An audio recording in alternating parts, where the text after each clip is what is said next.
Hey y'all, welcome back to my channel. It's your girl Lante.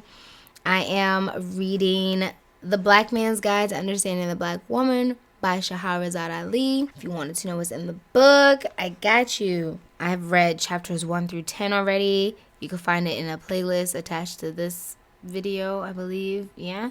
And we are on chapter 11 in this video, How She Dresses. The one area of life where the Black woman acknowledges her complete unity of idea with other Black women is in the category of clothing. The more expensive the garment or accessory, the more Black women will purchase it. Clothing becomes a status symbol and states she can afford the latest trendy fashion. The fact that someone else is setting her style of dress does not matter to the Black woman. She wants everyone to know she is up to date fashion-wise and can afford to keep up. The Black woman will borrow clothes from her friends to go out on a special date with a Black man to demonstrate her multifaceted wardrobe and prove she can dress richly. She will run up charge accounts, borrow from the rent, and make any sacrifice she deems necessary to obtain a certain outfit she believes she absolutely must own. She will stand poised in doorways, on street corners, in the line at the bank, at the bus stop, on the elevator, or in the mall, hoping that any man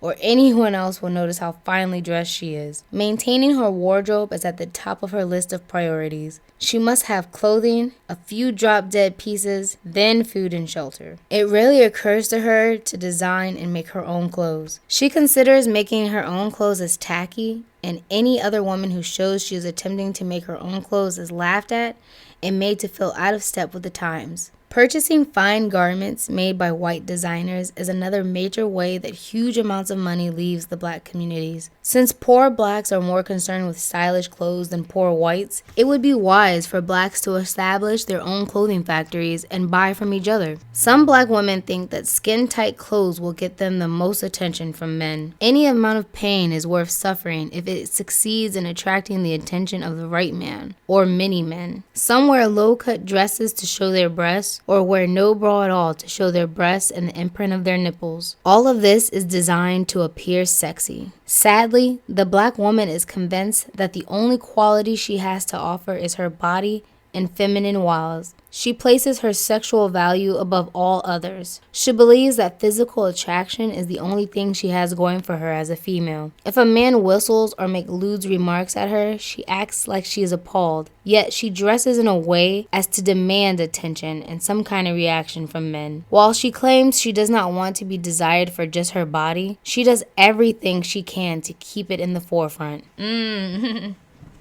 What a read. She does not think that the Black man has enough sense to seek out self-respect, self-discipline, cheerfulness, courteousness, cleanliness, and intelligence in her. But when she presents herself as a sex object, she can only be seen in that light and treated accordingly. Sex represents affection to her. It is practically all she knows about loving. When she attracts the wrong kind of fish, she doesn't realize it's because she is using the wrong kind of bait. It is extremely difficult to convince a Black woman to alter or adjust her revealing style of dress. She thinks that the Black man tells her to dress more civilized because he does not want anyone else to look at her or want her. She rationalized that if she wants to keep her man on his toes, she must constantly prove to him that she is in demand by other men. This is so he will know he has a real prize in her. By the Black woman reducing her standards to a concentration of ways to attract the Black man through sexual innuendo style of dressing, he has succumbed to the promises of that idea and does indeed appear to be impressed with half-dressed Black women. He has given up the idea of meeting an attractive, competent woman who knows how to be a woman to a man. The Black woman's style of dress can set the tone of the initial approach of the Black man. The man may think that he is indeed sneaking a peek at her and that she is unaware. But the Black woman, in her plotting to entice the Black man sexually, knows full well what parts of her body can be seen from every angle. Black women try out every pose imaginable to find out which one shows the greatest portion of the area they are trying to tease with. She is never unaware of the effect her style of dress has on the Black man. She will also wear clothing that shows the imprint of her underwear. This, of course, is done to draw attention to her figure.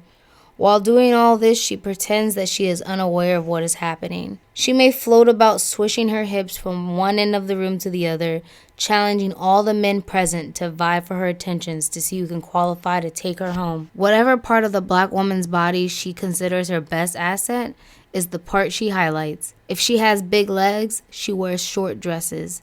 If she has full breasts, she dons low-cut tight tops. If she has a small waist, she cinches it even more. And if she has a well-rounded behind, she accentuates it the best she can. The black man needs to know that the way she dresses is no accident, and all of her nakedness is a statement about her self-confidence and self-esteem. The more naked she is in public, the less confidence and self-esteem she has. A qualified black woman does not have to show her body to attract a man. She does not have to go naked to be discovered and noticed. She has other visible traits and attributes that make her appealing. She relies on her uniqueness of personality and presence, her intelligence and courteousness, her softness and friendliness. This is not to say black women should not have feminine, sexy clothing, but she should wear them only in private in the presence of her own man to please him, and not expose her body daily to the unbridled glances of the general public.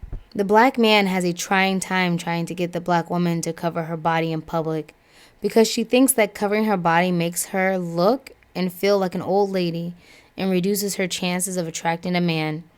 She equates youth with tight and revealing clothing. She may set a bad example for her own daughters by dressing them in mature, too-grown outfits because she thinks it's cute. She doesn't realize that this gets the young girls into the habit of showing their bodies in public, basking in the special attention they get, and providing them with an opportunity to study the effect of their nakedness on the opposite sex. This also sometimes gets them the unwanted attention of pedos or other perverts waiting to prey on young girls. The black woman should dress her small daughters in a more civil fashion, and they will grow up to be more modest. If the black man wants to have daughters who reach teenagehood under control with high standards of intelligence and modesty, he must take an active part in the kind of clothes she wears as a small child. If she gets used to being naked as a little girl, she will grow up with that idea and pursue it into adulthood.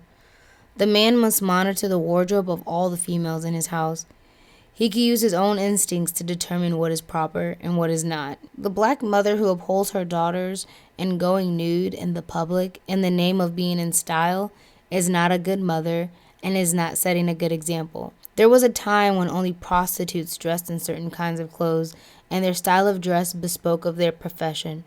But today, so many black women dress like prostitutes, it's practically impossible to detect who is who. The black woman's boldness in strolling naked among the public bespeaks of her low morals, indecent ideas, and hatred and low value for herself. The black woman's facial cosmetic makeup is another area she needs correction. Some black women will not stick their head out the door unless their faces are made up. The fact that the black man does not like her in all this war paint doesn't matter to her. She thinks it makes her look better. If the man advises her to take off a little of it or to wash her face completely, she laments, "He just wants me to look bad so nobody else will want me," because she is so insecure about her position in his life. She believes to her heart that he is only interested in her because she is so fine and has a shape and dresses sharp. It is difficult for the black man to convince her that all of those greasy layers of artificial color make her look like Ronald McDonald or some other clown. Yo, she be going for the jugular. Oh my gosh. She may also make up the rest of her body too. She may wear a padded bra, artificial eyelashes, fake nails, a long flowing hair weave, spike heels to appear taller, and a girdle or waist cincher. If and when she takes off all these extra parts, she looks like a completely different person. She adds all these attachments because she thinks they make her look good and special. More amazing is that she thinks that makeup makes her look natural. She is unwilling to accept herself as God designed her. She is seeking a flawless complexion, perfectly formed body, and a crowning glory of hair and the stylishness of a fashion model. She is once again seeking the wrong things in the wrong places. Black women who wear pants or slacks a lot have a tendency to take on masculine mannerisms. I know. They may stand differently, cross their legs, and walk more like a man. The same observations are noted when black women wear men-type coats, hats, shoes, and jackets. While slacks are admittedly comfortable in the summer and perhaps warmer in the winter, they do pose a problem for selected black women who cannot handle wearing men fashion clothing. Alright, I feel like I can handle it, alright? I have always loved hoodies, blazers, slacks, not slacks, but like loose fitted jeans. Like, that's just my thing. And the men's clothing, their quality is just so much better than women's clothes, you know what I mean? Anyway, masculine type hairstyles have the same effect. The workplace can also pose clothing problems for the black woman. Positions like police, electricians, plumbers, contractors, security guards, taxi drivers, carpenters, mechanics, truck drivers, and so forth all require that the worker function in a more masculine stance. These jobs are traditionally held by men, and in order to conform to the duties and qualify to do the work, a certain attitude, uniform, weapon, weight, or appearance is required. A change in femininity can be noticed. Femininity. A change in femininity can be A change in femininity can be noticed just as when a man takes a job more prevalent to women than men. It is nearly impossible for a black woman to work daily in the above cited positions and wear those uniforms and not take on a more masculine type behavior. A change in language, including cursing, is included. That is so true in my case, because I was in a very male-dominated career field once, and I was just telling my mom this. Like, I never cursed so much a day in my life until I was working there, and then I just cursed like a sailor. It was just flowing like every other word, and then it's like you're always competing with men, so you have to turn yourself into one of the guys, but I'm a woman. It was just a very masculine period of my life. And I remember like coming to that job in the beginning, being very feminine, being very girly, and something happened early in my career, and that just totally took the wind out of that, and it was like, okay, no, I need to be a man. You just get taken advantage of and just shitted on. Can you say that? Just shitted on. So I agree in that manner. It is, you cannot be feminine and be in those jobs. Like, there's no way.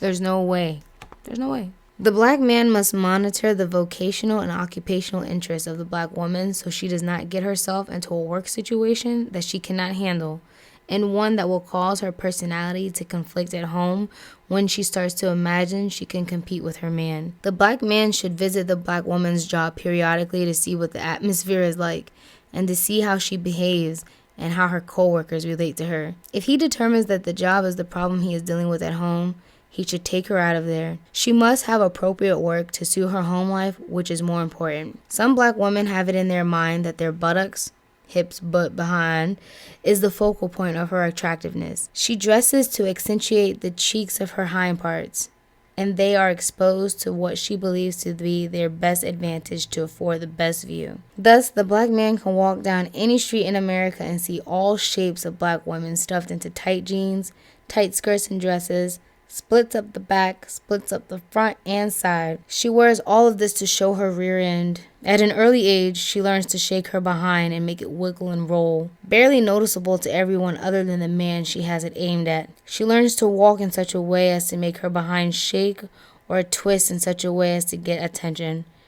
She is flattered when a man whistles at her or yells out remarks referring to her hips, their size or shape. If the black woman is immodestly dressed when the black man meets her, but he sees some potential in her to be his woman, He should make it plain up front that he is not impressed with her lewd style of dress and would prefer her to tone it down a bit and put on some regular clothes. He should tell her as soon as possible, not 5 or 10 dates later when she has already decided that she is impressing him with her scantily clad body. He can tell her to go home and put some clothes on. This will blow her mind because she is not used to the black man informing her that he is conscious of her other values other than the reaction she causes below his belt. If she wants him, she will conform. Married black women and those with children should not appear in public with shorts, miniskirts, or revealing clothes. It is a disrespect to herself, to her man, and to black motherhood. These types of garments should be reserved for the home, in the house, if they must be worn at all. She should also refrain